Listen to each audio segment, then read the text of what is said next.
Hi and welcome to my channel. Those of you that subscribe pretty much know what the channel's about. I basically try and restore old radios. A few other bits and pieces in the mix as well. Bit of amateur radio, bit of shortwave listening, and we have recently, I've got a video out there somewhere awaiting release soon. We've actually got some hens now as well, so that's taken up a bit of my time. Reason for this video today really is just an overview of what's happening with myself at the moment, and just some up and coming future projects, bits and pieces that I've got videos to do on. Bad news is I'm actually going to be out of work at the end of this month, which you know, it's not all bad. It's going to give me a lot more time to concentrate on fixing up some of these old radios. I've got quite a few radios in stock here, so I've been sort of stockpiling them for the past year really, and I've got plenty to keep me busy anyway, and hopefully from time to time I shall be filtering them onto eBay. One of the other sources of income I was looking at was Patreon, so I've actually built myself a Patreon page at the moment, and I'll put a link in the bottom of this video. So basically what that is you can help support the channel really, keep me busy, give me suggestions. I've got all sorts of different rewards. I suppose the top one really is you get to pick out a radio that you want for yourself, for me to restore for you. Obviously there'll be a cost involved in the radio at the end, but pretty much you can pick and choose out of my current stock list, which is quite big. I've probably got in excess of 100 radios here, various different types of radios. So I keep mainly Hacker and Roberts, but I've also got some old Volvo radios knocking about, and various other bits and pieces. So as I say, as a Patreon, you'll be entitled to sort of previews of the videos that are coming out as well.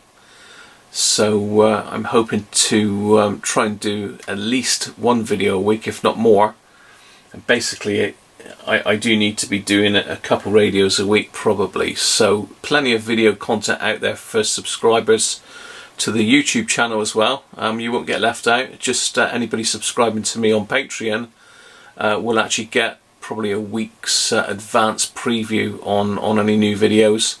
There'll also be patron only content as well, which will be only available for patrons. I'm hopefully going to be doing a daily blog as well, so have a look at my Patreon site, and hopefully, fingers crossed, I'll get some sponsors.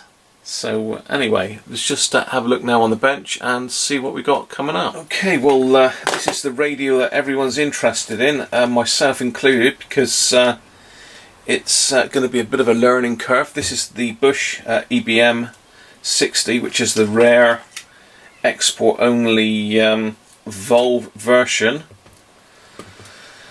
of I think it's the TR82, isn't it? This is the predecessor to that. Very rare radio. I've done three videos on it so far where I've replaced these electrolytics and these resistors. I've got some more electrolytics to do down in here. I've actually whipped one out there at the moment to test it, but hopefully very soon, possibly this week, I will be looking at actually getting some power on this and seeing what happens. So yeah, that's something I'm really looking forward to doing. Next thing is this. I've had this old Fluke multimeter for quite a number of years. It's been my only multimeter really up until this year, when I had to purchase a couple of cheapies. But it's a lovely multimeter. The only problem with it is the display. I don't know if you can see that, but it's really faint. I can hardly see it. And I've done a couple of like the online fixes where you take these elastomer, I can't remember what you call it now, but they're basically electrical connectors, but they're made of a rubber material to transfer the image onto the screen. So I cleaned them up, various different ideas, isopropyl, rubber, pencil eraser, no different. So I want to get this one up and running because it is a lovely meter. So simple, very quick to use. So what I've done, I've gone on eBay and I've got myself from the States a what's it, basically a repair kit for the Fluke 75. All it is two elastomer connectors. Hopefully that will restore my display. I say you can read it, but it really is faint. Lovely multimeter that, so I want to get that up and running. So that's one thing I've got to do. I'll be tackling that one fairly soon as well. Another recent purchase is this. Let's just get you on there. I picked up this recently. Again, off of eBay. It came quite cheap because there's some bits missing from it, but I'm not really worried about the bits that are missing. It's got no manual with it. I've downloaded that anyway. It's got a rechargeable battery, this one. It's a Keysight U1252B. I wanted a much more accurate meter than what I've got. You've seen me using some of my Maplin meters, and although yeah they're pretty good, you know, they're just not that accurate, and the functions that this thing's got is amazing. I mean, it allows you to view an AC and a DC voltage at the same time. So if you've got DC running through past your capacitors or whatever, you can actually check it on this. It's got temperature, it does frequency, I believe it even does square wave output by the looks of it. So yeah, it does lots of stuff. It's got a backlight as well, which makes things easier. So I left it on just now, but it's a lovely bit of kit. As I say, it's going to be much easier for me to show you what I'm doing as well, because I've been using my bench multimeter, which is very good, an old Keithley meter, but it's difficult to get it in the shot. I can't do camera in picture in picture at the moment. It's another reason I want to try and get a bit of income, is to upgrade my software so I can use a couple cameras at once. So that'll be interesting. Anyway, yeah, that's that one. As I say, it's come with a massive amount of probes. It's got a standard probes here, and it's also come with a bag of adapters as well. And again, another reason I wanted to get something like this is because of the different probes available. So we've got croc clips, nicely rubber coated croc clips, 1000 volt. These things I find extremely useful. This is, if you can see that there, it's just a very small grabber for very small ICs, that sort of thing. Again, these just slip on the end of these leads, so nice and easy. You don't have to pull the leads out, just slip it on the end. We've got needle points as well. So again, they just slip in there, and you've got a really sharp needle there. So you just keep those tops on, because I'll end up with one of them in my hand, I expect. Yeah, there's a couple other different grabbers. There's standard sort of hook grabber there as well. So yeah, I'm looking forward to starting to use that. I've been playing about with it a little bit. So that's that. This, another Roberts.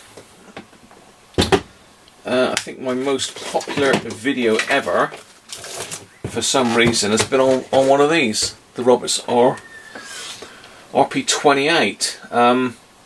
This one again has come in as, I bought it in as a non-worker. I've got another one exactly the same on the way as well. And what happens, unfortunately, is people buy one of these cheap power supplies, plug it in here, and 99% of them are positive centre pins. The Roberts are negative centre pins, so people are putting it in, switching it on, bang, blows the IC inside.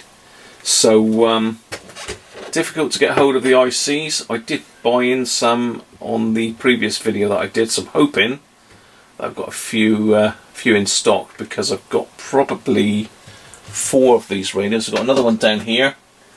This one I'm probably going to keep because I love the colour of it. This is like a magnolia colour. I've just took the handle off for now. But again, totally dead. Good condition, though, really good condition. Just needs a clean up, a service, and we need to try and get that IC changed. So say I've got probably about 4 of those to do. So that's that. I did say recently that I was getting a fume extractor. Well, there we are. Another eBay purchase.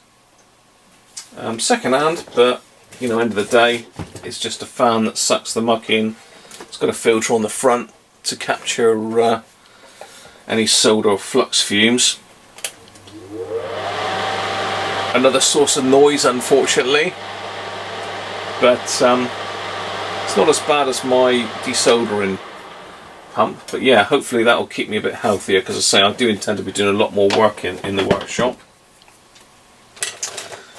One other thing you may have noticed lurking around in the background is this beast. Now, this I took apart probably about 1.5 years ago now.